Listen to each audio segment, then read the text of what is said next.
말씀 위에 굳게 서리 굳게 서리 그 말씀 위에 굳게 서리라.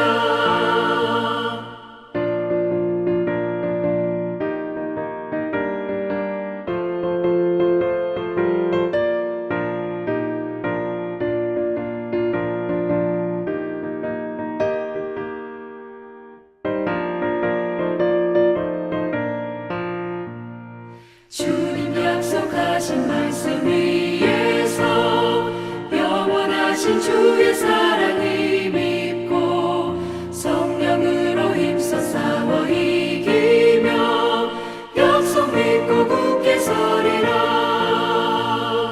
굳게 서리 영원하신 말씀 위에 굳게 서리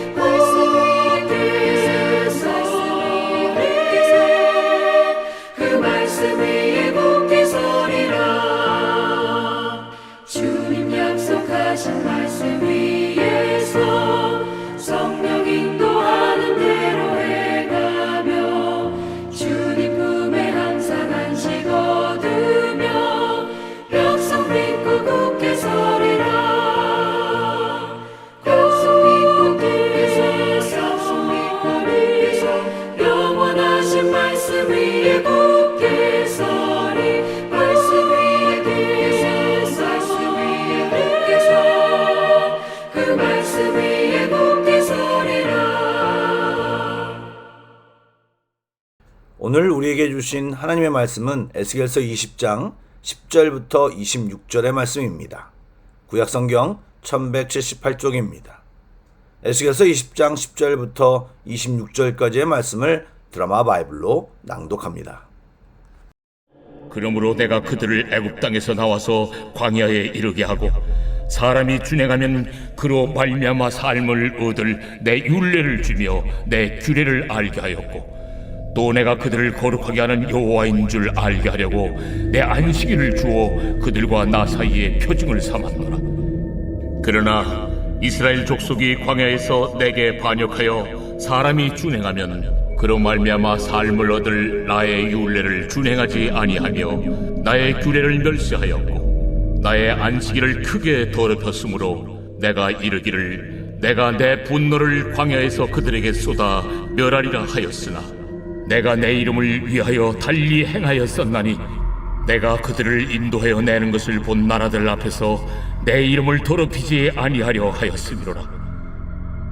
또 내가 내 손을 들어 광야에서 그들에게 맹세하기를 내가 그들에게 허락한 땅 곧 젖과 꿀이 흐르는 땅이요 모든 땅 중에 아름다운 곳으로 그들을 인도하여 드리지 아니하리란 것은 그들이 마음으로 우상을 따라 나의 규례를 업신여기며 나의 율례를 행하지 아니하며 나의 안식일을 더럽혔음이라.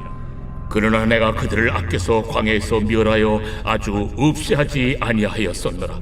내가 광야에서 그들의 자손에게 이르기를 너희 조상들의 율례를 따르지 말며 그 규례를 지키지 말며 그 우상들로 말미암아 스스로 더럽히지 말라. 나는 여호와 너희 하나님이다. 너희는 나의 율례를 따르며 나의 규례를 지켜 행하고 또 나의 안식일을 거룩하게 할지어다. 이것이 나와 너희 사이의 표징이 되어 내가 여호와 너희 하나님인 줄을 너희가 알게 하리라 하였노라. 그러나 그들의 자손이 내게 반역하여 사람이 지켜 행하면 그로 말미암아 삶을 얻을 나의 율례를 따르지 아니하며 나의 규례를 지켜 행하지 아니하였고 나의 안식일을 더럽힌지라. 이에 내가 이르기를 내가 광야에서 그들에게 내 분노를 쏟으며 그들에게 내 진노를 이루리라 하였으나 내가 내 이름을 위하여 내 손을 막아 달리 행하였나니 내가 그들을 인도하여 내는 것을 본 여러 나라 앞에서 내 이름을 더럽히지 아니하려 하였음이로라. 또 내가 내 손을 들어 광야에서 그들에게 맹세하기를 내가 그들을 이방인 중에 흩으며 여러 민족 가운데 해치리라 하였나니 이는 그들이 나의 규례를 행하지 아니하며 나의 율례를 멸시하며 내 안식일을 더럽히고 눈으로 그들의 조상들의 우상들을 사모함이며 또 내가 그들에게 선하지 못한 율례와 능히 지키지 못할 규례를 주었고 그들이 장자를 다 화제로 드리는 그 예물로 내가 그들을 더럽혔음은 그들을 멸망하게 하여 나를 여호와인 줄 알게 하려 하였습니다. 샬롬, 주님께서 오늘도 새날을 우리 모두에게 주셨습니다.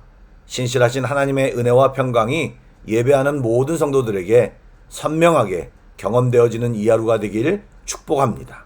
아멘. 바로 말씀을 나누겠습니다. 하나님은 어제에 이어 왜 이스라엘 장로들에게 질문을 받지 않겠다고 하셨는지 계속 말씀하는 중이시며, 하나님 당신의 답답한 심정과 함께 그동안 이스라엘을 어떻게 인도하셨는지에 대해 에스겔을 통해 장로들에게 말씀하고 계십니다.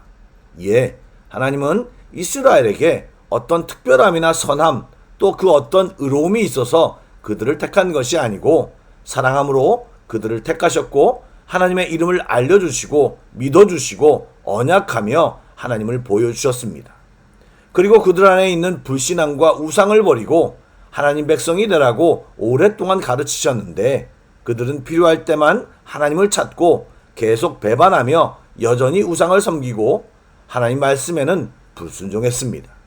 그리고 오늘 본문에서는 광야 시절 이야기를 덧붙여 말씀하고 계십니다. 하나님은 애굽에서 이스라엘을 이끌어내어 광야에서 율례와 규례를 주시고 진정한 생명을 누리게 하셨습니다. 또한 안식일을 통해 그들이 하나님과 맺은 언약을 기억하게 하셨습니다. 그런데 오늘 성경 내용의 메인 아이디어는 아니지만 이 부분은 중요한 내용입니다. 11절부터 12절 말씀을 제가 읽어보겠습니다. 사람이 준행하면 그로 말미암아 삶을 얻을 내 율례를 주며 내 규례를 알게 하였고, 또 내가 그들을 거룩하게 하는 여호와인 줄을 알게 하려고 내 안식일을 주어 그들과 나 사이에 표징을 삼았노라. 아멘. 여러분, 먼저 사람이 율례와 규례를 준행할 때 삶을 얻을 수 있다는 표현에 집중하시기 바랍니다.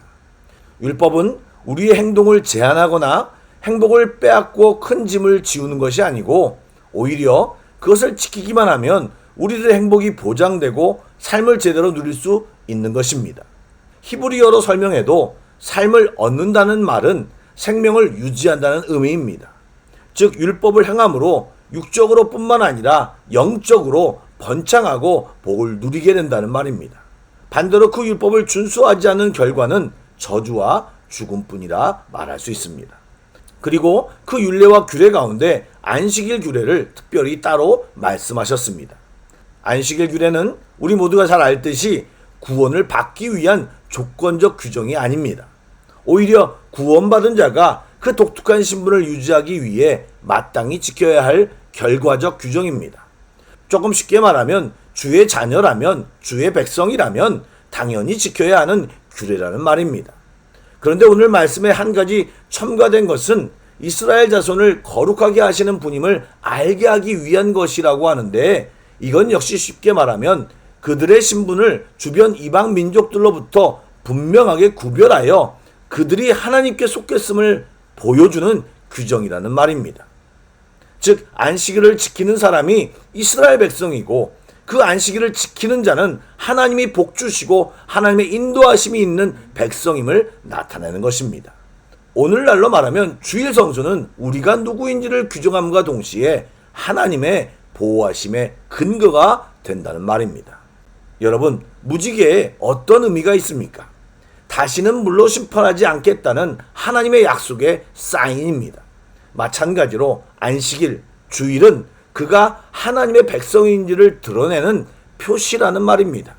여러분, 광야에서 안식일 규정을 어기고 일하는 사람이 붙잡혀 왔을 때 하나님께서 그 사람을 죽이라고까지 했던 적이 있습니다.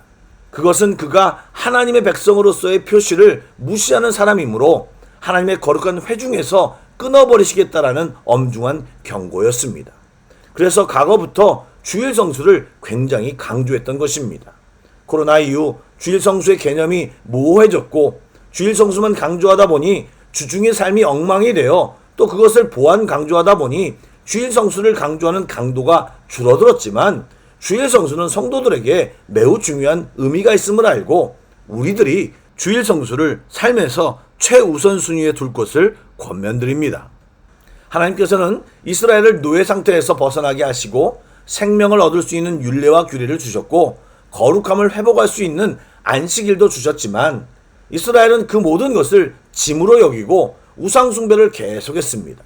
사랑하는 여러분, 신앙생활을 짐으로 여기지 마시고 마음과 삶을 하나님 중심으로 바꾸시고 그 안에서 의미를 찾고 그 자체가 우리의 힘과 능력이 됨을 경험하시길 권면드립니다. 그러면 여러분 그 삶이 얼마나 행복하고 즐거운지를 깨닫게 될 것입니다. 또한 의무감으로 신앙생활과 봉사를 하고 계시다면 그 삶 가운데 더 큰 의미를 두고 하나님을 인정하고 찾는 성도들이 다 되시길 간곡히 권면드립니다. 하나님은 출애굽한 세대들이 광야에서 다 죽고 그 다음 세대를 약속의 땅에 들여보내시며 말씀하셨습니다. 다시 조상의 규례를 따르지 말고 우상을 멀리하며 하나님의 율법을 따라 살고 안식일을 지키라고 명하셨습니다. 그러나 약속의 땅에 들어가 정착한 이스라엘은 광야 생활과 가나안 정복 때 체험한 신앙의 경험을 다음 세대에 제대로 전수하지 못해 그 후손들은 옛 조상들처럼 하나님의 율례를 버리고 안식일도 더럽혔습니다. 하나님은 또다시 진노하셨지만 다시 한번 자신의 이름을 위하여 참으시고 직접 손을 들어 찌시지 않으셨습니다. 다만 광야에서 그들의 조상들에게 경고하신 대로 이스라엘을 여러 이방 사이로 흩어버리기로 결정하셨습니다. 여러분, 그것도 굉장히 오래 참은 뒤에 결정하신 사항입니다. 그런데 그때 마지막으로 하나님이 내리신 징계가 뭔 줄 아십니까? 바로 직접 징계하지 않고 내버려 두는 것입니다. 사실 그냥 내버려 두기만 해도 스스로 멸망하는 것이 이스라엘이고 우리들입니다. 즉 앞에서 말한 것처럼 율법을 귀하게 여기고 그것을 지켜 행하며 안식일도 힘써 지키는 것이 우리 모두를 살리는 것이고, 그런 애씀 없이 그냥 내버려 두면 우리는 자연스럽게 또 우리도 모르는 사이에 유대인의 트레이드 마크처럼 되어버린 형식주의와 이중적인 삶, 원망과 불평, 위선들이 우리들의 삶에 가득하여짐을 보게 될 것입니다. 여러분, 애쓰고 노력하지 않으면 신앙은 이어지지 않습니다. 노력하지 않으면 우리의 신앙은 남아나지 않을 것입니다. 몇 주 전 이지정 선교사님이 언급한 연력학 제2법칙, 엔트로피 법칙처럼 그냥 내버려 두면 우리는 무질서해지고 나빠질 수밖에 없습니다. 얼마 전까지 썬데이 크리스찬이라고 비판하였는데 이제는 썬데이 크리스찬조차도 없어지고 있음을 우리는 심각하게 생각해야 합니다. 그러므로 말씀을 꼭 붙들고 기도하며 하나라도 지키려고 애쓰고 하나님을 기억하고 함께 모여 예배할 때 우리의 영혼육이 살아나고 그 신앙이 우리의 다음 세대와 가문을 살리게 되는 것입니다. 바라기는 이 말씀에 귀 기울이는 주의 성도들이 다 되시길 축복합니다. 아멘. 기도하겠습니다. 선하신 주님, 오늘도 우리를 바로 세우고 온전히 이끄시려고 애쓰시는 주님을 발견합니다. 말씀으로 가르치시고 우리의 본 모습을 계속 보게 하시니 감사합니다. 우리의 삶을 주께로 돌이키기 원합니다. 회개하며 포기하지 말고 실수를 반복해도 죄에서 돌아서서 주님께 한 걸음씩 한 걸음씩 나아가기를 간절히 원합니다. 사단은 또 넘어졌으니 하나님도 너를 포기하셨을 것이라고 거짓 정죄를 하지만 하나님은 우리를 기다리시며 일어나 돌아오기를 기다리시는 사랑의 주님이심을 믿게 하시고 또 성령을 통해 계속 말씀하시고 도전하고 부르시고 계심을 보고 듣고 깨닫게 하여 주옵소서. 주님께 오늘도 기도로 나아가는 모든 성도들을 주의 은혜로 사랑으로 붙들어 주시옵소서. 예수님의 이름으로 기도드립니다. 아멘. 계속해서 찬양 한 곡을 묵상하시고 합심 기도와 개인 기도로 나아가겠습니다.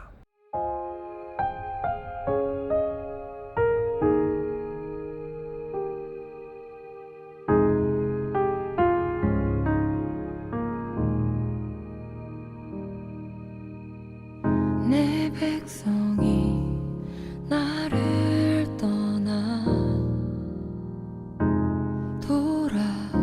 돌아섰지만 내 사랑이 내 백성을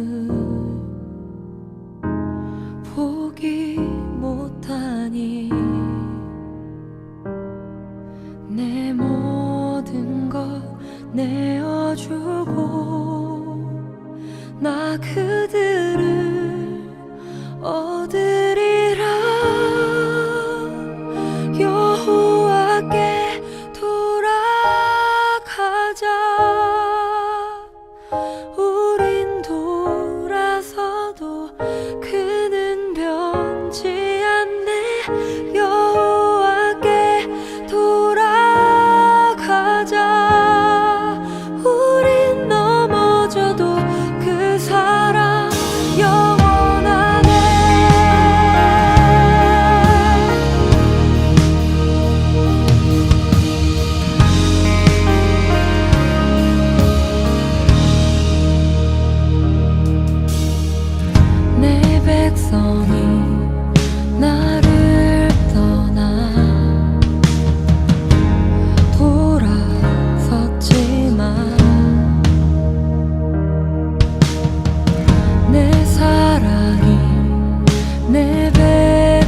포기 못하니 내 모든 것 내어주고 나 그들을 얻으리라. 여호와께 돌아가자. 우린 돌아서도 그는 변치